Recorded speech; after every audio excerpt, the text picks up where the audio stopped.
Science cannot tell us, for instance, whether a poem, a work of literature, or a work of art or music is good or beautiful. Science can tell us that if you put strychnine into your grandmother's tea, it will kill her. But science cannot tell you whether it's morally right to do so. Scientific enterprise is an active seeking out of gaps in our knowledge, seeking out of ignorance, so that we can work to plug that ignorance. But religion teaches us to be satisfied with not really understanding. Every one of these difficult questions that comes up, science says, right, let's roll up our sleeves and work on it. Religion says, oh, God did it. Science uses evidence to discover the truth about the universe. It's been getting better at it over the centuries in the teeth of opposition from religion, although it has to be admitted that, of course, science grew out of a religious tradition. Religion, as the quotation that Judge Pryor read out, teaches us to be satisfied with, was it lack of evidence or lack of... with not understanding. With not understanding.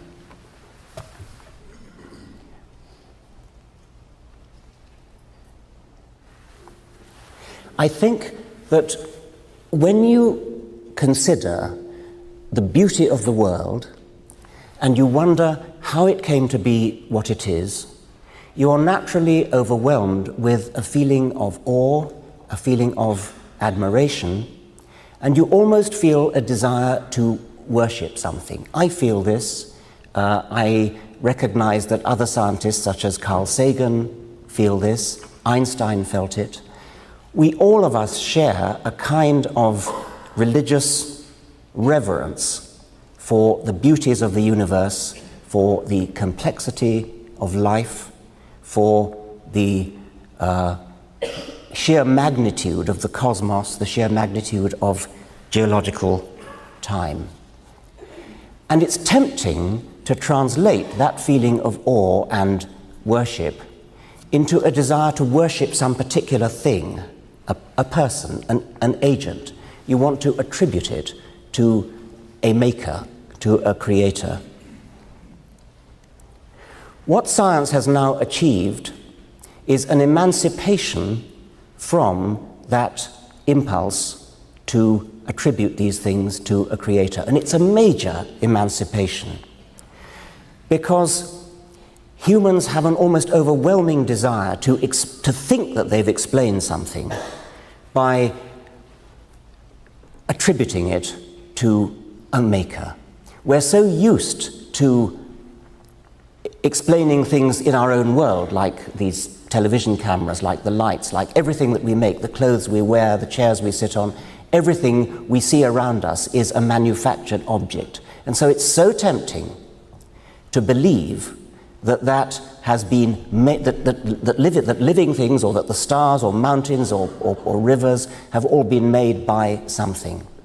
It was a supreme achievement of the human intellect to realize that there is a better explanation for these things, that these things can come about by purely natural causes. When science began, the aim to achieve it was there, but we didn't know enough. Nowadays, at the end of the 20th century, beginning of the 21st century, we still don't know everything, but we've achieved an enormous amount in the way of understanding. We now understand essentially how life came into being.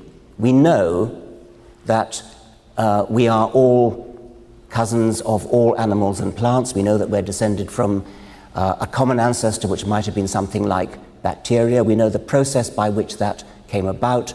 We don't know the details, but we understand essentially how it came about.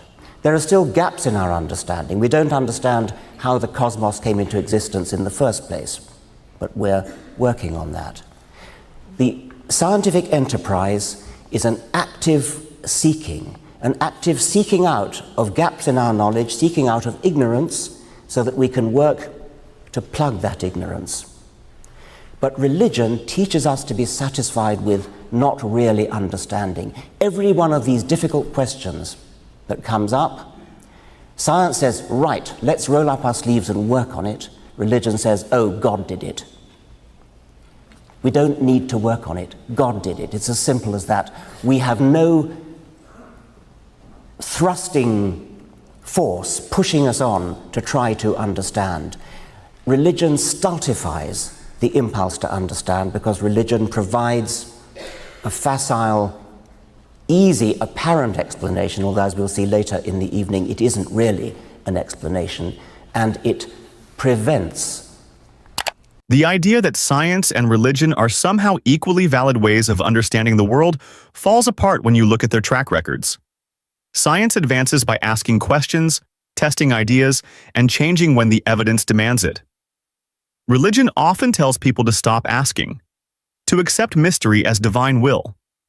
That's not curiosity, that's resignation. We've made more progress in understanding the origin of life in the last 150 years than religion has in thousands. Evolution, for example, is backed by genetics, fossils, and lab experiments. We now know that all life on Earth shares a common ancestor. That's not a guess. It's supported by DNA and observed patterns in biology. There's no need to invoke a designer when natural selection explains complexity. Yes, humans feel awe when we look at the stars, when we study cells, when we face the unknown. But awe doesn't require worship. It requires courage to keep learning.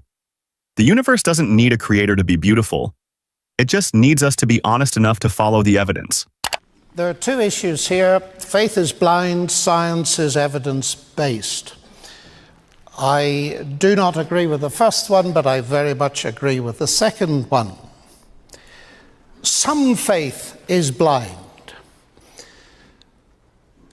And blind faith can be very dangerous, especially if it's coupled with a blind obedience to an evil authority. And that, ladies and gentlemen, I would like to emphasize, is true whether the blind faith is that of religious or secular people. But not all faith is blind faith, because faith itself carries with it the ideas of belief, trust, commitment, and is therefore only as robust as the evidence for it. Faith in the flying spaghetti monster, much beloved of Richard Dawkins, a delightful idea, is blind because there's no evidence for the flying spaghetti monster. But faith in relativity theory is not blind because there is evidence supporting it. I can't speak authoritatively for other religions, but faith in the Christian sense is not blind. And indeed, I do not know a serious Christian who thinks it is. Indeed, as I read it, blind faith in idols and figments of the human imagination, in other words, delusional gods, is roundly condemned in the Bible. My faith in God and Christ as the Son of God is no delusion. It is rational and evidence-based. Part of the evidence is objective. Some of it comes from science, some comes from history, and some is subjective, coming from experience. Now, of course, we do not speak of proof. You only get proof in the strict sense in my own field of mathematics. But in every other field, including science, we can't speak of proof. We can speak of evidence, of pointers, of being convinced beyond reasonable doubt. I think it's important in this context to emphasize that science is limited, because there seems to me a creeping danger of equating science with rationality. But what is beyond science is not necessarily irrational. Science cannot tell us, for instance, whether a poem, a work of literature, or a work of art or music is good or beautiful. Science can tell us that if you put strychnine into your grandmother's tea, it will kill her. But science cannot tell you whether it's morally right to do so.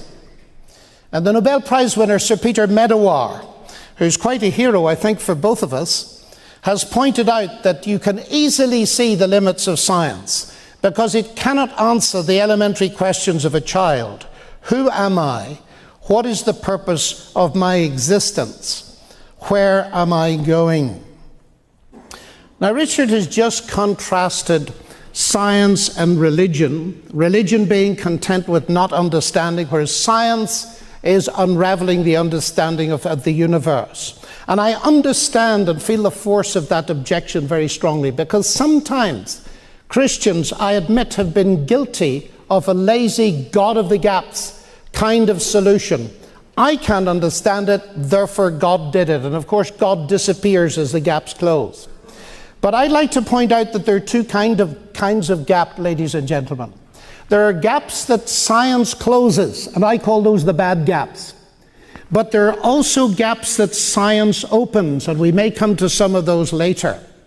But as for the idea itself, Richard referred to the very important fact that science, modern science as we know it, exploded in the 16th and 17th centuries, and it arose out of a theistic background. And many philosophers of science have studied this and come to the conclusion that's now called Whitehead's thesis, that human beings became scientific because they expected law in nature, and they expected law in nature because they believed in a lawgiver. I think that is profoundly important, because it means, far from religion hindering science, it was the driving force behind the rise of science in the first place.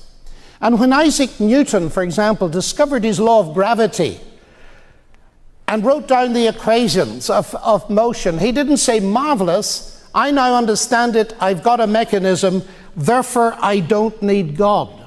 In fact, it was the exact opposite. It was because he understood the complexity and sophistication of the mathematical description of the universe that his praise for God was increased.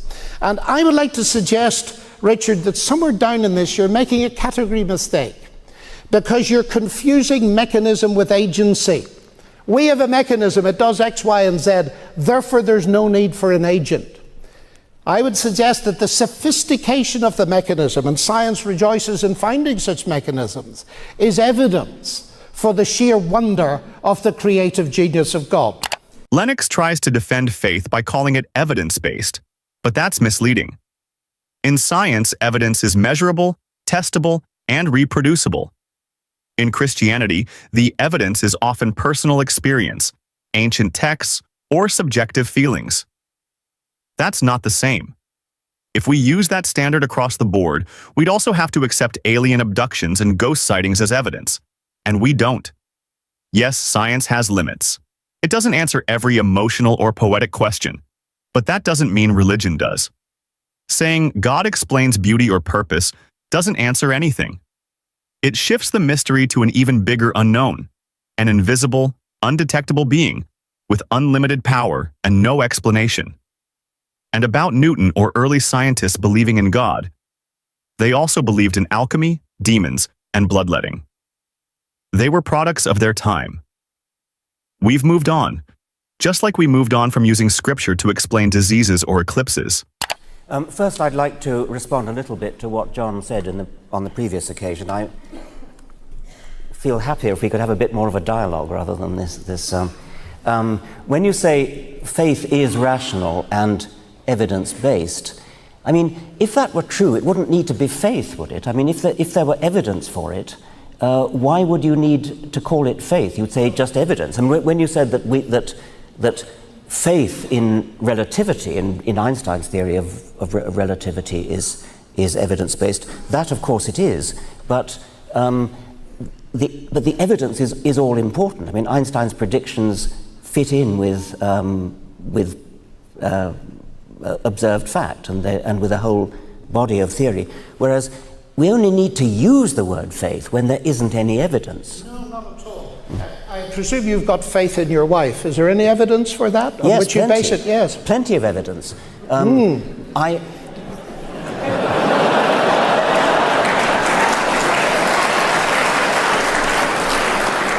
Let's generalize it. Never mind about my wife. Let's generalize. It's the same with mine, Richard. It's the same with mine. Let's say that in general, how do we know that somebody loves us? Okay? Yes.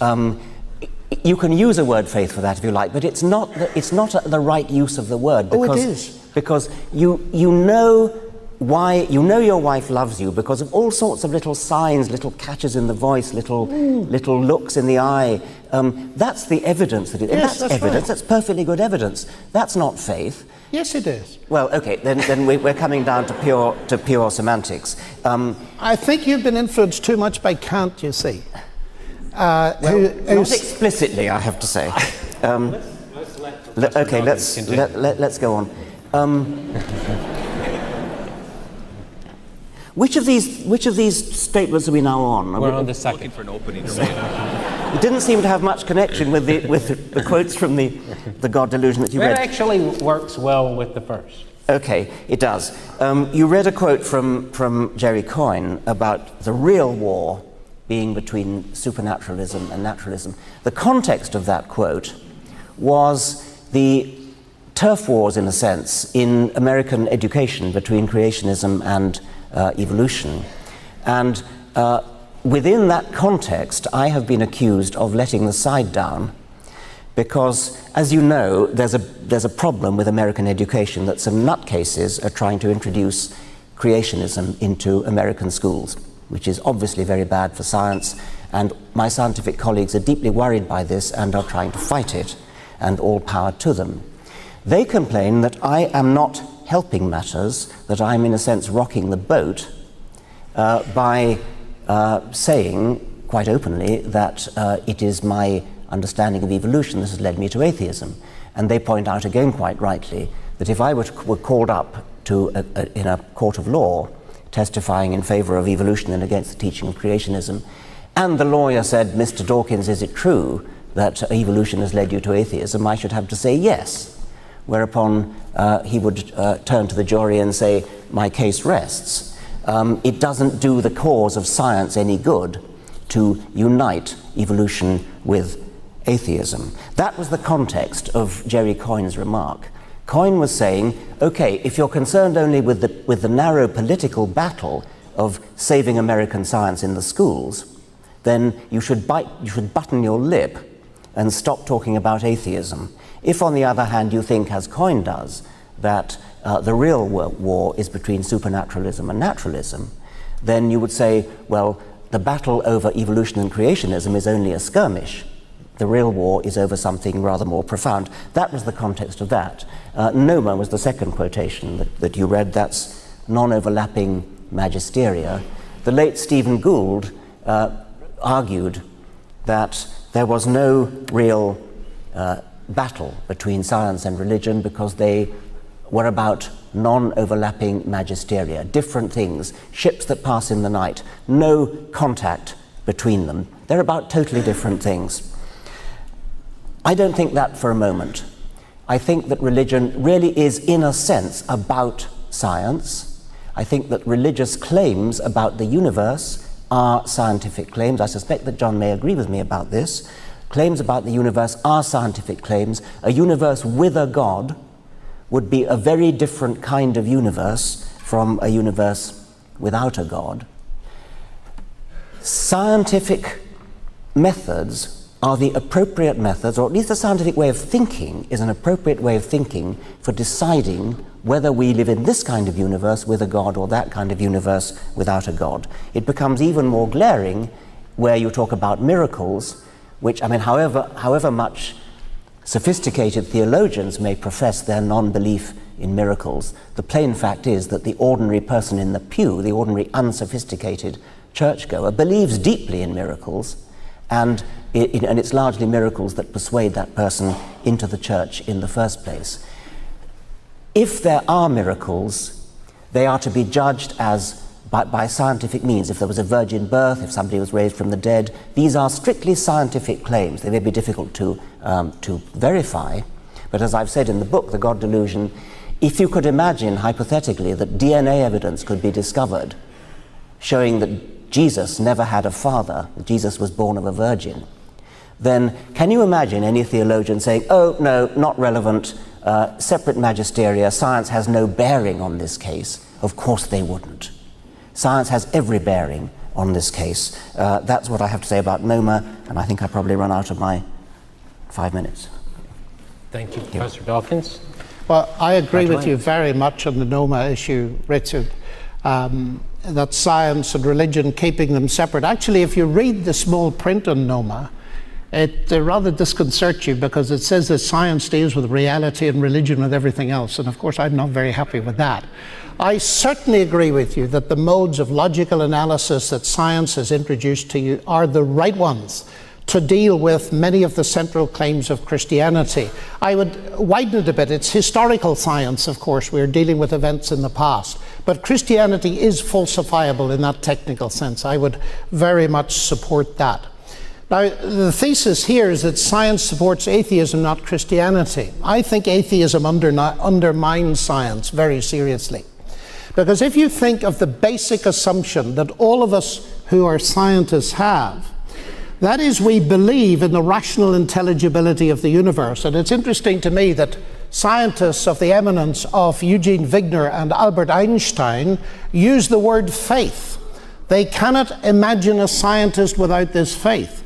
Because, of course, they point out that you've got to believe in the rational intelligibility of the universe before you can do any science at all. Science doesn't give you that. Now, the interesting thing is this. Suppose we now look at that issue against the background of the two worldviews we're discussing tonight, atheism and theism.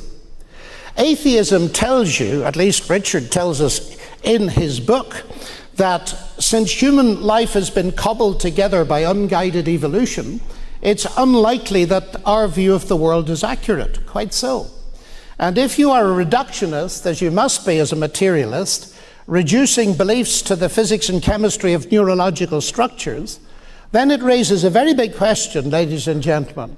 If in the end my beliefs, my theories, my scientific theories, are the results ultimately of the motions of atoms in my brain produced by an unguided, random, mindless process, why should I believe them? In other words, it's like someone sitting on the branch of a tree cutting off the branch on which they're sitting. And it seems to me that therefore atheism actually undercuts the scientific endeavor very seriously. And that, from my mind, is a fatal flaw. An argument that purports to derive rationality from irrationality doesn't even rise, in my opinion, to the dignity of being an intelligible delusion. It is logically incoherent. But theism tells us that the reason science is possible, the reason that I can access the universe, at least in part through my human intelligence, is because the same God who created the universe is ultimately responsible for the human mind in here. So that's the base level. But when we come up a level now and look at science itself, we have the fine-tuning of the universe, the fact that the basic constants of nature have got to be very accurate in order to have a universe just like this one. The Christian claim that reason, science, and logic require God falls apart when you look at history. Scientific breakthroughs didn't come from faith. They came in spite of it. The church burned Giordano Bruno for proposing other stars had planets. It silenced Galileo for saying Earth moves. Christianity didn't birth science. It fought it until it couldn't anymore. Lennox says a rational mind needs a creator. But if that were true, God's mind would need one too.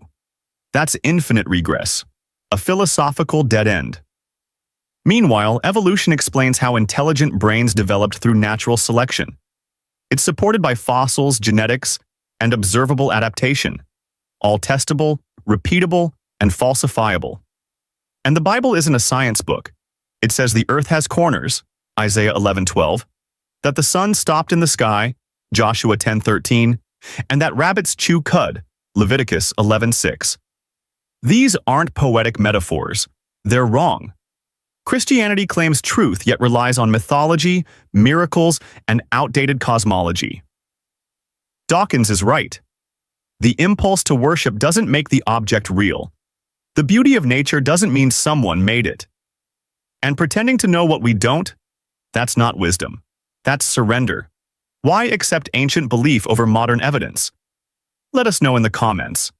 And if you value reason, like the video and subscribe for more truth-driven debates. The whole point of Darwinian natural selection is that it works without design, without foresight, But that's without an guidance. assumption. No, it's not an assumption. That is exactly how it works.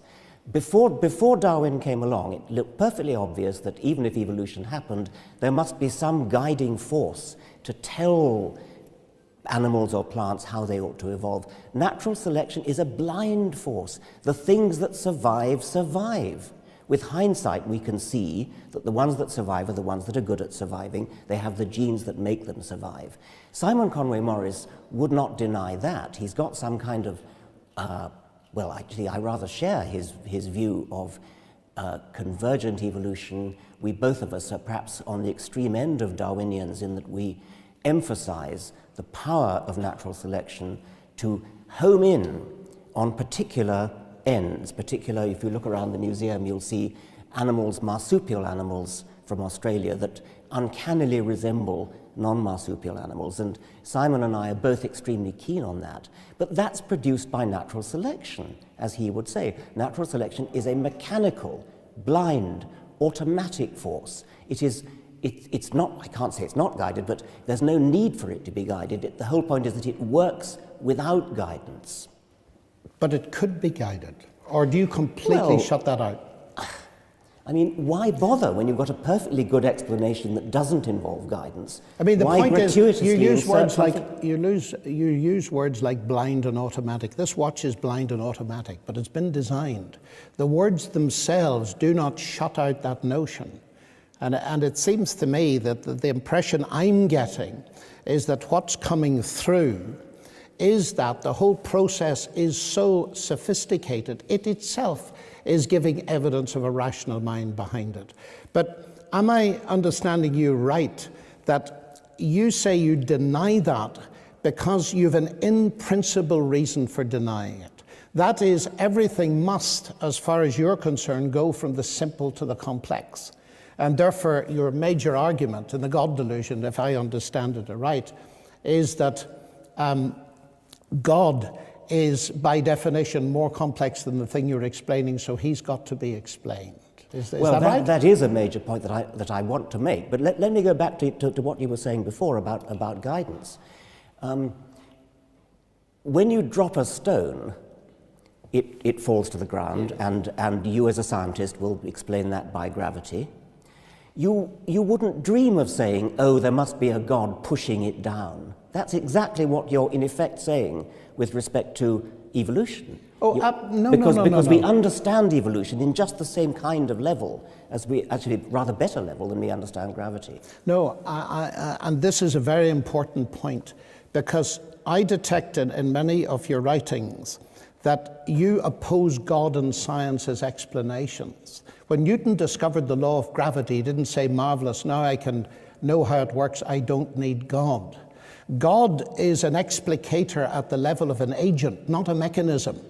So that we can study mechanisms in biology, the more sophisticated they are, the more that might well point towards an agent. You don't argue away the existence of an agent by showing that there is a mechanism. And I don't quite understand how you manage to get, if I understand you right, God and science as alternative explanations. Well, I think you do get rid of an agent if the agent is superfluous to the explanation. That when you're studying something that's happening, there may well be an agent, and it may, if you're watching a car driving along and avoiding obstacles and turning left and turning right, you say there is an agent controlling that car, and certainly there is, there's a driver. But if you don't need an agent to explain what's going on, and we don't in the case of biology, and we don't in the case of gravity. Of course, I accept that Newton was a theist. He lived in the 17th century and everybody was. But you don't need an agent. An agent is a superfluous explanation. It's a gratuitous grafting on of something that you don't need. Well, I find that unconvincing, because even if you accept the whole evolutionary paradigm, it depends on there being a fine-tuned universe. And that fine-tuned universe raises in itself very big questions as to the origin of the universe. Evolution doesn't deal with that. No, it doesn't. Nor does it deal with the origin of life. No, those are separate points. Those are separate points, but they're vastly made. Natural selection doesn't just work without guidance. It requires no guidance. It's a mathematical, testable process. For example, in Richard Lenski's long-term E. coli experiment, running for over 75,000 generations. Scientists observed bacteria evolve entirely new traits without any designer. It happened through random mutation and selection. No intention, no foresight, just biology. Dawkins is also right to compare this to gravity. When you drop a stone, you don't ask who's pushing it, because gravity is a law. Same with evolution. Once you understand the process, saying, God did it, adds nothing. It's like explaining lightning by saying Zeus threw a thunderbolt. It's outdated. Religious arguments like John Lennox's often rely on the God of the gaps. They insert God wherever science hasn't answered everything yet. But science progresses. Religion stays static. Christianity used to say Earth was 6,000 years old. Now we know it's 4.5 billion. Genesis says animals were created all at once. Fossils show they developed gradually over millions of years. The Bible gets biology wrong. Even the idea of a fine-tuned universe falls apart under scrutiny. If it were truly fine-tuned for life, 99.9999999% of the universe wouldn't be empty space, deadly radiation, or black holes. And if God designed humans, why would we have vestigial organs, like the appendix, or eyes with blind spots? Your points. They are, yes. As long as we were dealing with evolution, I was talking about evolution. If you want to move on to talk about these other things, I'm happy to do so. I'd be very happy to move on, but the notion of things in principle going from simple to complex, and they must go that way, that seems to me to be your belief, your faith. Things must go from simple to complex? Yes. No. I mean, if things go from simple to complex, we need an explanation. Yeah, we Natural do indeed. selection is an explanation for that. It's the explanation in the case of biology. Well, let's go back to the level of the origins of the universe and the origin of life. Now, life, as we both know, has got this digital database. It's got a language all of its own. Now, the only thing we know of capable of producing language is mind. And yet you reject that. By definition, as an atheist, you must reject that. There's no mind behind this language. I do reject it. When you say the only thing we know that can produce language is mind, I mean, we know that what produces human language is mind. Of course we do, because that's human language. But DNA is not human language. Yeah, but DNA it's very sophisticated. It is very sophisticated, but it doesn't follow that it has to be generated by mind. But we know of no other conceivable way of it being generated. You see, because it seems to me from the mathematical point of view, I think you said this somewhere in a different context, junk in, junk out. Here we have this phenomenally sophisticated information processor, which is the cell. Am I really to believe that that information processing capacity simply came about by the laws of nature and random processes without a mind? Yes. Well, absolutely. I find that impossible to believe as a mathematician. I know you do. This is called the argument from personal incredulity. But I could just reverse that and say your position is the argument from personal credulity. No, that rationality comes from irrationality, that mind comes from matter. To me, the biblical explanation in the beginning was the word, the logos. That makes perfect sense. And it makes sense of the fact that we can do science itself. But you haven't explained where the logos came from in the first place. Well, of course not, because the logos didn't come from anywhere. Well then, in what sense is it an explanation? Because the notion that you say you have to ask who created the logos, that says that you're thinking of a created God. The whole point about the God revealed in the Bible is that he was not created. He is eternal. He is the eternal logos. And I ask myself, as an inference to the best explanation, which makes more sense? That there's an eternal logos and that the universe, its laws, the capacity for mathematical description and so on, that these things are derivative, including the human mind, from the logos. That makes very much more sense to me as a scientist that it's the other way round. When there is no explanation for the existence of the universe? Do you just believe the universe is a brute fact? The universe is an easier brute fact to accept than a conscious creator. Well, who made it? It's you who insists on asking that question. No, you asked me who made the creator. The universe created you, Richard. Who made it then? A god is a complicated entity which requires a much more sophisticated and difficult explanation than a universe, which is, according to modern physics, a very simple entity. It's a very simple beginning. It's not a negligible beginning, but it's a very simple beginning. That has got to be easier to explain than something as complicated as a god. Yeah, you can't explain the existence of God, but I think you may have missed my question. I'm drawing a parallel.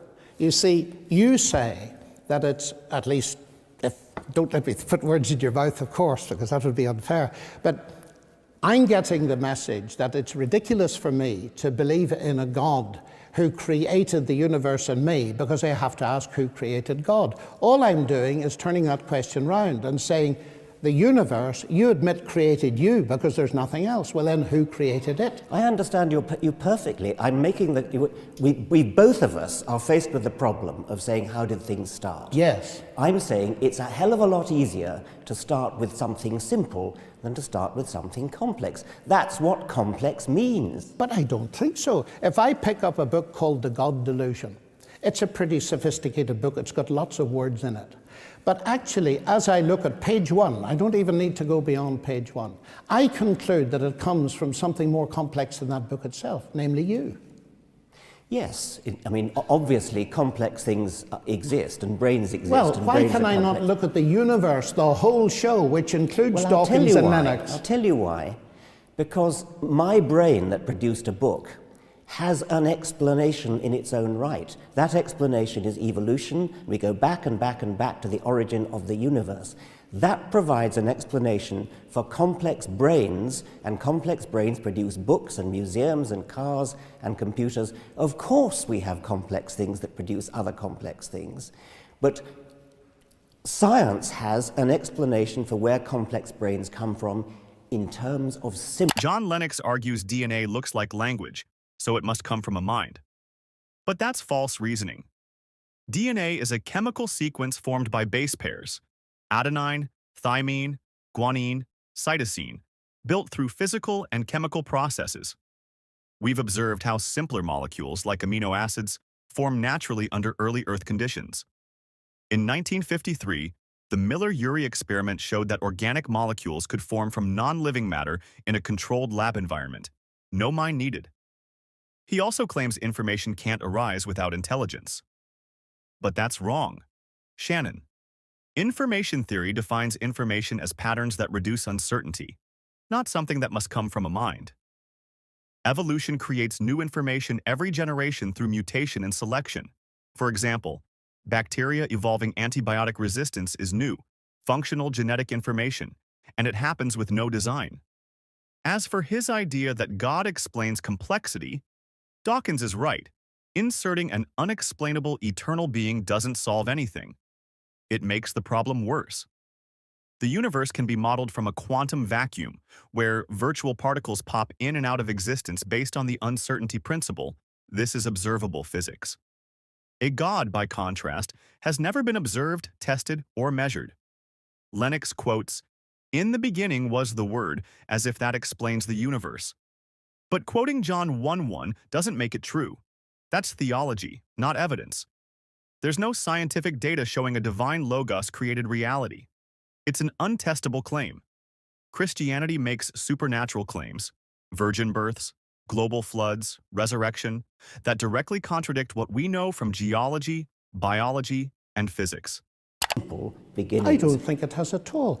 At the level of the origin of life, reading the literature, even the recent literature, the word miracle comes up probably far too often for your liking anyway, that they're just going from, say, the self-organizational properties of low-level molecules that you got in some kind of primeval situation to the phenomenal self-organizational potentialities of macromolecules. There's just no way you can get there. Well, you're asserting that there's no way. We don't yet know what it is because there's a lot of work yet to be done. Science doesn't yet know everything. There are still gaps. Yeah, but I'm not ruling out the fact that there's a physical side to it and so on. But it seems to me that the fact that the basic description of this ancient language, and it's a very ancient language of DNA, points much more arguably to the existence of a logos, a divine logos who started it, than the notion that it's going to be exhaustively explained in purely naturalistic terms. Because I would still go back to the point I made earlier, although I don't want to harp on it. This extreme reductionism removes from me the very rationality which we use to have the discussion. So that I'm not simply terribly tempted to believe it's all been designed. I believe it's all been designed, but that doesn't, and here's something else that I'd like to bring up in this, that doesn't stop science. I fear sometimes that your dichotomy, either God or science, might put some people off science because they'd prefer God, and that would be a pity. Well, you're hopping around from one topic to another, but so we could do the origin of life, we could do the idea of miracles, the idea that somehow my approach to science puts people off. But, okay, let's do the last one then. When you feel like it, you will smuggle in magic. You will smuggle in magic for miracles in the Bible, you'll smuggle in magic for the origin of life. I can't explain the origin of life at the moment. I mean, nobody can, people are working on it. But you believe that it will have a naturalistic solution?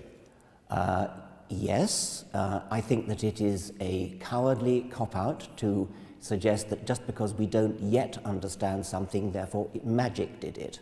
Oh, well, I would agree with that. I mean, the God of the gaps idea. Well, but that's exactly what you're putting forward, the God of the gaps. You're saying, you're pointing to the origin of life, you're pointing to the origin of DNA and saying, oh, well, okay, Darwin's done everything after the origin of life, but he hasn't done the origin of life. No, that's the God of the gaps. I think what I'm saying here is that there may well be two kinds of gaps. That is, there are bad gaps that science closes. But could it not be that science can open some gaps? Now, what I mean by that is this. Your assumption, as I understand it, is that there's going to be an exhaustive, reductionist, naturalistic explanation of everything in scientific terms.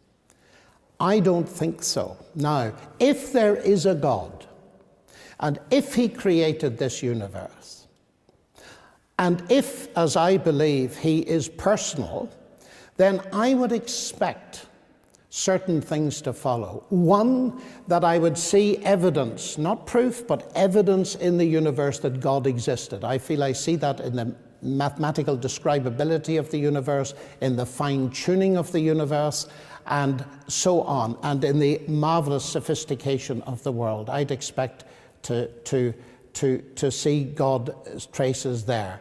I would also expect that there may be occasions when God speaks in special ways, and therefore the more we try to analyze those things in terms of purely reductionist science, it'll get more and more difficult instead of more and more simple. I wouldn't expect there to be many of those places. I think the origin of life might be one of them. And certainly when it comes up into more recent history, you mentioned miracles. The thing that is central for me is the fact that what you call petty, and I feel is vastly significant, because it's touching on something that affects every human being, the question of death. Now, if Jesus really literally rose from the dead as a matter of history, that makes an enormous difference to our view of the world. And so far from being petty, if this is God speaking to us, then I want to take it extremely seriously. Why do you think it's so petty? Well, of course it makes a huge difference if it's true. Yes, exactly. But you've suddenly leapt from sophisticated discussions of the origin of the universe, where one can have a proper discussion about whether some sort of cosmic intelligence could have set forth the laws of physics. And you suddenly jump to a man who lived 2,000 years ago, was born of a virgin, rose again from the dead. Well, I only did that because you mentioned it first at the beginning. I think that's petty. By comparison with the grandeur of the universe. I mean, to put my point again, do you really think that the creator of this magnificent edifice of the universe, the expanding universe, the galaxies, he really couldn't think of a better way to get rid of the sins on this one little speck of dust than to have himself tortured? He's the one who's doing the forgiving after all. Couldn't he just have forgiven? Because this is a moral universe, Richard, and just forgiving doesn't make sense. I mean, he has to kill himself in order to... He doesn't kill himself. Or get himself killed, tortured. God sends his Son into the world to provide forgiveness and to provide a basis on which he can justly bring forgiveness to me. Now, he has to get himself killed in order to do that. Well, half a minute. We need to step back from this a little bit because it's actually a highly relevant topic. In your world, where is justice to be found? Well, justice is a human construct of great importance in human affairs, and it's something that most of us have a sense of, which I think probably can be given some sort of Darwinian explanation, but I don't see where you're taking. The RNA world hypothesis shows how self-replicating RNA molecules, precursors to DNA, could form naturally from basic chemistry. Peer-reviewed research from NASA, Harvard, and University College London shows that amino acids, nucleobases, and even sugars can form in space and survive planetary conditions. Life's building blocks don't need a miracle. They need time, pressure, and chemistry. Lennox brings up the language of DNA, but this is metaphor. DNA is not a human language. It's a biochemical sequence.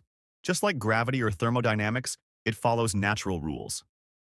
Saying only a mind can write DNA is no different than saying only a mind can make snowflakes. It's false. His leap to Jesus' resurrection is even weaker. There is no physical evidence Jesus rose from the dead. The Gospels were written 40 to 70 years after his death, contradict each other, and reflect theological agendas, not historical records. The earliest Gospel, Mark, ends with no resurrection appearance at all in its oldest manuscripts. That's not reliable documentation. It's ancient mythology. Christianity says sin must be paid for with blood. But that's Bronze Age justice, not universal truth. Societies today have abandoned blood sacrifice because it's immoral and unnecessary. If God is all-powerful, he doesn't need to satisfy justice with violence. He could just forgive, like modern humans do. So here's the real question. If we've explained thunder, disease, and the stars without God, why cling to him for the origin of life or morality? Let us know what you think in the comments. Like, subscribe, and share if you believe evidence matters more than ancient stories. You made a very interesting analysis of how people use or misuse God. But you made no argument about God himself. And by attacking the, quote, wicked, unquote, use of God, does not at all address the existence of God. Now, I didn't say that God was misused. I hope I wasn't so poorly understood by everybody. I said that the idea of God is a dictatorial one to begin with, the belief in a supreme, eternal, invigilating creator who knows what you think and what you do and cares about it and will reward or punish you and watches you while you sleep is, I think, a horrific belief, a man-made one. Grief, so it hadn't really sunk in on me that as you were being ordained, when I was 9, I was just getting out of there completely. It was 9 when I thought I saw through it, when my biology teacher told me that God was so good as to have made vegetation green because it was the color most restful to our eyes. And I thought, Mrs. Watts, this is nonsense. I knew nothing about chlorophyll or photosynthesis. nothing about the theory of evolution, nothing about adaptation, nothing of the sort. I just knew she'd got everything all wrong. And of course the argument against faith, against religion, falls into two essential halves, not necessarily congruent, but I believe congruent. The first is, it's not true. Religion comes from the infancy of our species. I won't say race because I don't think our species is subdivided by races. Infancy of our species when we didn't know that the Earth went round the sun. We didn't know that germs caused disease. We didn't know when we were told in Genesis, you're given dominion over all creatures, that this did not include microorganisms, because we didn't know they were there. So you didn't know they had dominion over us. When diseases broke out, it was blamed on wickedness, or sometimes on the Jews, or if it was by Jews, on the Amalekites, or as you will. We didn't know anything about the nature of the Earth's crust, how it was cooling, earthquakes, storms, all of this were a mystery. Well, we are at least to that extent a reasoning species. Even a conspiracy theory is often better than no theory at all. The mind searches for form. We're now stuck with the forms that we found in our infancy, in our primitive, barbaric past. Well, that could be fine still. No nation can be without mythology or myth or legend. And there are people who say, well, it's not exactly true. Virgins don't conceive. Okay. Bushes don't burn forever. Although why that would be so impressive, I've never understood. Dead men don't walk, and so on and so on. Okay, it's not really true. It does come from a rather fearful period of the Dark Ages, but at least it's nice to believe it. It teaches good precepts. This, I think, is very radically untrue. I give in my book the example, which I'll give you now, of a person very much influential on my youth, and I know on the Reverend's too, Dr. Martin Luther King. My friend Taylor Branch's book about Dr. King, I would rather call him Doctor than Reverend, because I'm sorry to say I think it's a higher title of honor. Taylor Branch's trilogy about him is called Parting the Waters, The Pillar of Fire, and At Jordan's Edge. And everybody literate here knows the story of Exodus and understands what Dr. King meant when he demanded that his people be free of bondage. But if you think about it for a second, it's a very good thing that the good doctor was only using this metaphorically.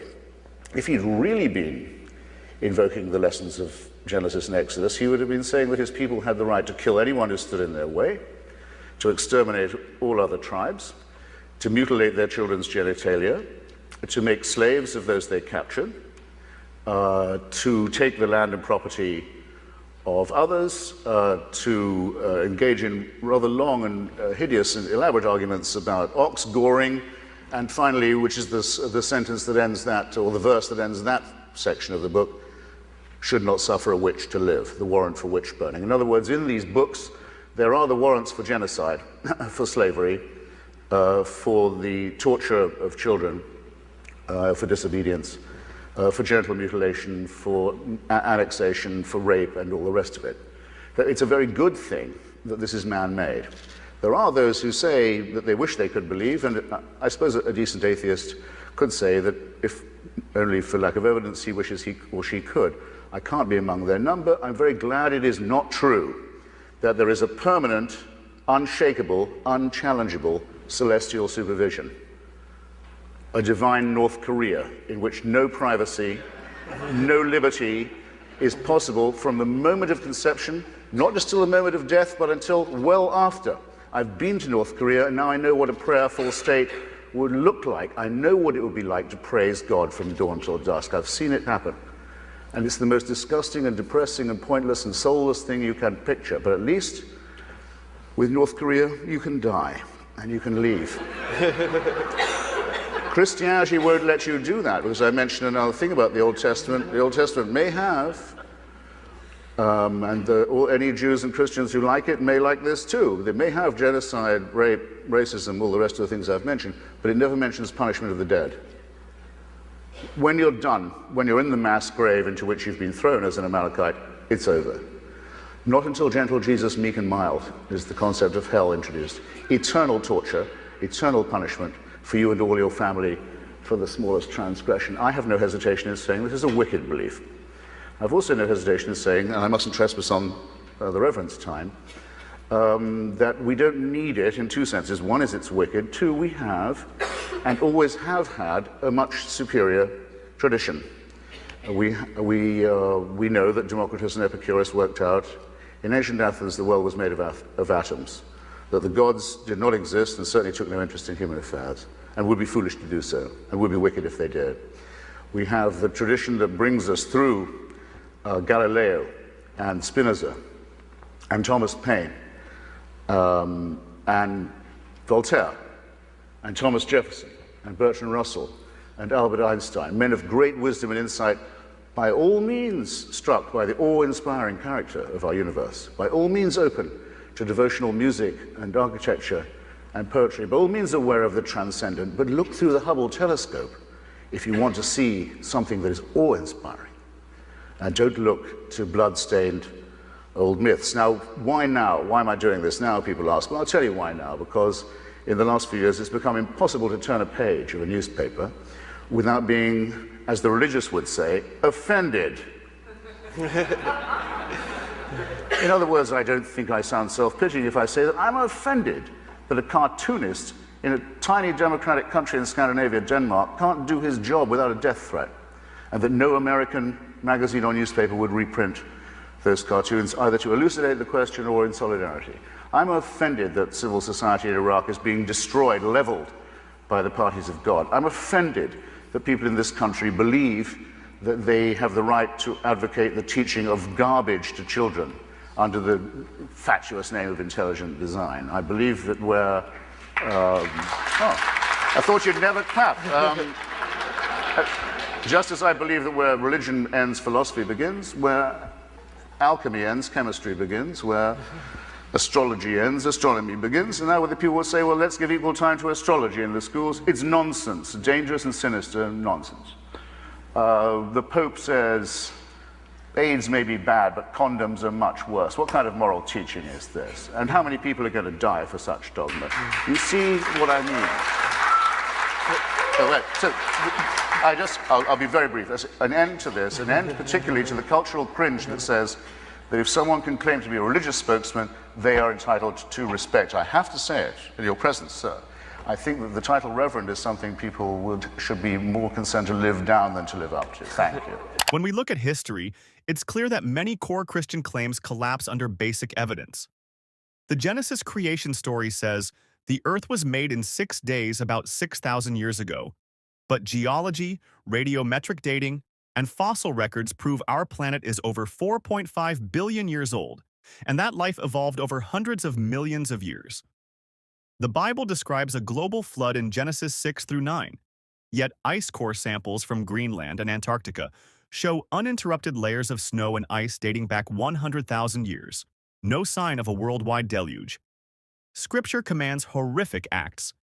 In 1 Samuel 15:3, God orders the slaughter of men, women, children, and animals. In Exodus 21:20-21, slavery is condoned outright.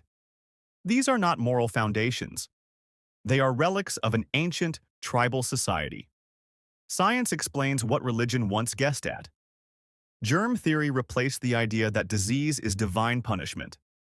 Evolution by natural selection, supported by DNA evidence, explains life's diversity far better than intelligent design. The Hubble telescope shows galaxies billions of light years away. Impossible in a 6,000-year-old universe. And Christian teachings still cause harm today. The Catholic ban on condoms worsened the AIDS crisis. Creationist lobbying undermines education. And religious intolerance fuels violence worldwide. When moral progress happens, abolition of slavery, women's rights, ending segregation, it's been driven by human reason and empathy, not by obeying Bronze Age texts. I think that you made a very interesting analysis of how people use or misuse God, but you made no argument about God himself. And by attacking the quote wicked unquote use of God, does not at all address the existence of God or non-existence of God. We are sitting in a room that, because of lights, we assume that there is electricity in the building. Electricity can light up a room or burn it down. It does not mean electricity does not exist because it burns the building down, or that it is inherently wicked. It is how people use it. So clearly, people have misused God as they've misused other things that are possibly positive. But its existence is not in any way proven or disproven by you giving a long diatribe on those that have mishandled and misused God, because there are many that you can cite that have acted in a way that shows the goodness of God. Your book, God is Not Great, could be refuted by many that feel he is great or she is great, whatever way you relate to God. Science, to me, does not wipe away the existence of God, because science had to start somewhere. So to pick up mankind in its evolving state does not tell me where mankind began, how it became a long story of ordered steps. Well, who ordered them? Why do things follow such a natural progression?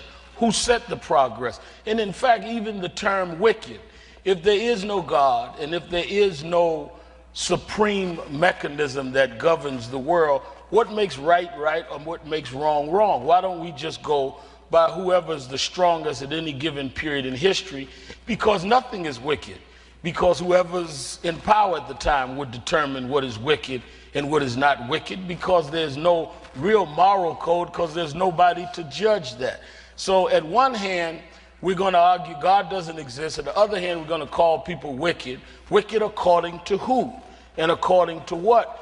It would be based on whoever has the power at that time. So I think that the real thing that I'm interested in, Mr. Hitchens, is to really discuss the idea of God and the idea of a supreme being, and how creatures and creation have just by some great coincidence, an unexplained scheme, follows some order that just happened by itself. Something, some force, some overruling force had to set all of that pattern in, and it continues thousands of years later. Can you give a million examples of where people have misused that, where they've distorted it, where in the name of God or North Korea or other tragedies have happened? Yes. In terms of the civil rights movement, it was absolutely fueled by a belief in God and a belief in right or wrong. And had not there been this belief that there was a right and a wrong, civil rights movement that you alluded to or that you referred to would not have existed, because what made it wrong for people to be slaves? What made it wrong for humans to be treated unequally? Because there was nobody to say that they were all equal. It was whoever had the strength. But at the end, what is refreshing is that you are a man of faith, because any man that at this date still has faith that there are weapons of mass destruction in Iraq has more faith than any religious person I know. Sharpton's electricity analogy fails because we can directly measure electricity. It has observable properties, equations like Ohm's law, and can be demonstrated on demand. God has no such measurable evidence.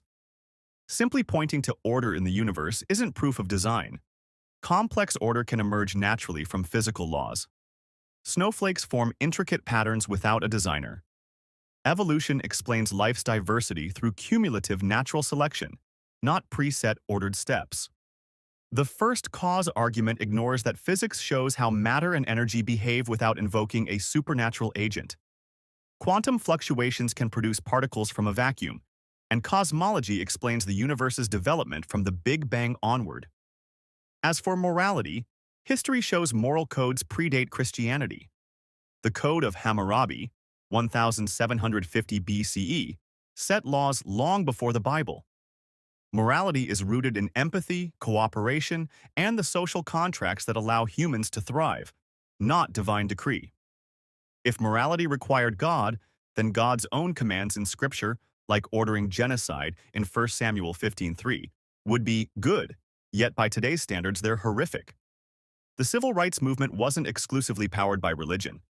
Leaders like Bayard Rustin drew on secular human rights ideals, and morality is equally championed in secular societies today. A belief system isn't validated by the good some people do in its name, just as belief in Zeus or Odin wasn't proven by acts of kindness in their followers. The belief that there were weapons of mass destruction, or rather the conviction that Saddam Hussein was interested in weapons of mass destruction, you could, I suppose, describe as an argument from design.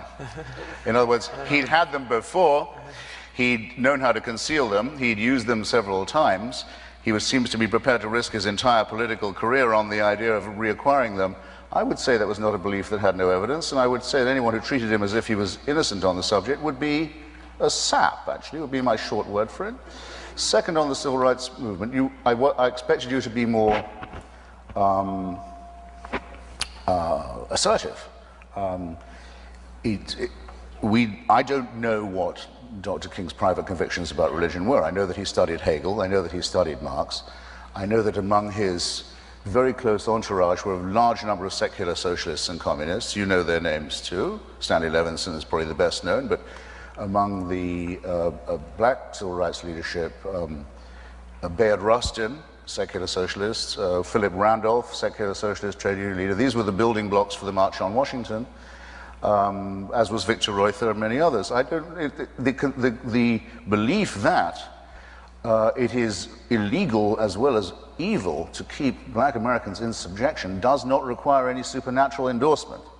It had been proved repeatedly in law and in morality and in ethics, and demonstrated in practice. The only thing that had always been consistently justified by the churches was initially slavery, the right to hold someone as a slave, biblically warranted, and the right to keep the races separate, which is endorsed by a church that, just to give a contemporary example, one of the current candidates for the Republican nomination is a member of a church, the so-called Mormon Church of Latter-day Saints, that until 1965 had it as an article of faith that the Bible separates the sons of Ham and makes them lesser. Well, I don't have to discredit a text like that because I don't think it has any authority.